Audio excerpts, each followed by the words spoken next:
This short webinar is titled The Rise of the Elites, the Media as a Tool of Manipulation, and is one of the most important installments in this series. Francis Schaeffer says this: television, media, can tell any story it wants to tell. We would be naive to not realize that what we are seeing is an edited symbol. But the nature of TV is such that we see it with our own eyes, that we naturally look at it as if it were objective truth. For many, what they see on TV is more true than what they see with their own eyes in the external world. Now let's see a video vignette in Francis Schaeffer in his own words. And of course, we must think of manipulatory possibilities of television. It has its own tremendous possibilities.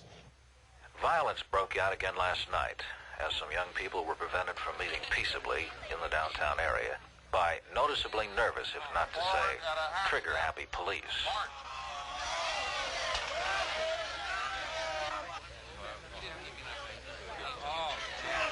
Frank Bushman, attorney for the young people who are to be arraigned in court tomorrow morning, pointedly remarked on this overreaction by the police.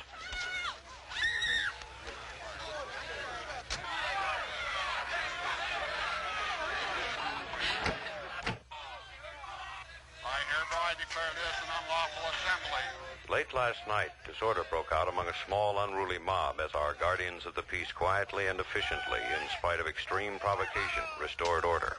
I command you to disperse, and if you do not, you shall be arrested for refusing to disperse. You have 2 minutes to disperse.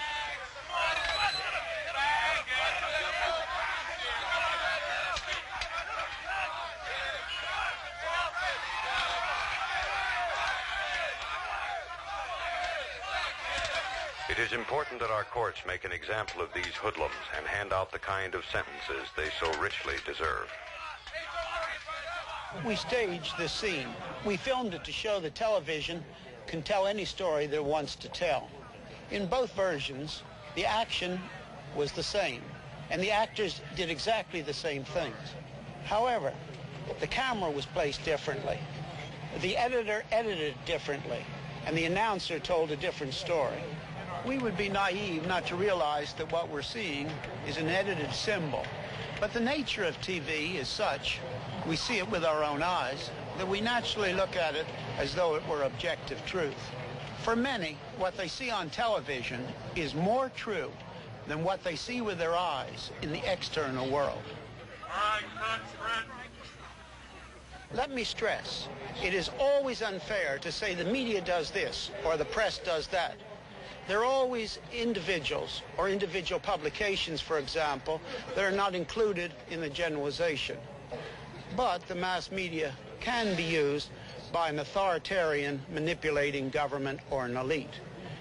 The elite gives the arbitrary absolutes, and then not only TV, but all the mass media can be used for manipulation.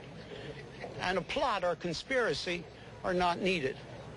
All that is needed is that the people in the places of influence and those who decide what is the news have in common the modern results of humanism, the modern worldview, which we have considered at length in this series. When the perspective, the worldview of the elite coincides with some of the influential news carriers, it does not have to be all, then either consciously or unconsciously, the media becomes an instrument for manipulation. To summarize some concluding thoughts, the mass media can be used by an authoritarian or manipulating elite. The elite gives the arbitrary absolutes, then all of the mass media can be used for manipulation, and a plot or conspiracy are not needed. All that is needed is that the people in the places of influence who decide what is news have in common the modern results of humanism, the modern worldview. What do you think about this? Do you believe the things described in this clip are coming true or are true already? Why or why not? Also, compare and contrast the visual media available in 1976 versus today. This is profound food for thought. And this is U.S. Civics Training. Thanks for listening.